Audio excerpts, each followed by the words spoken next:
ஒரு ஆளாக்கு பச்சரிசி எடுத்துருக்கேங்க, அரை ஆளாக்கு சிறுபருப்பு.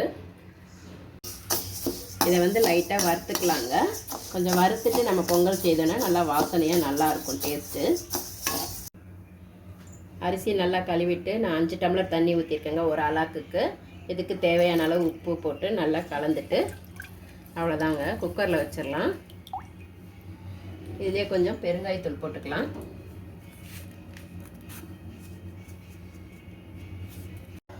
குக்கரில் வச்சுட்டு நம்ம இதை வந்து 5 விசில் விட்டுக்கலாங்க.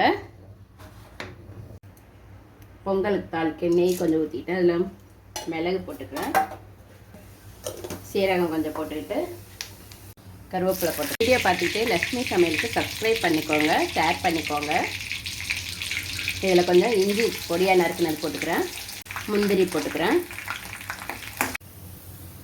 இப்போ தாளிச்சதெல்லாம் பொங்கலில் போட்டுக்கலாம். அவ்வளோதாங்க, நம்மளுக்கு வெண்பொங்கல் ரெடி ஆயிடுச்சு.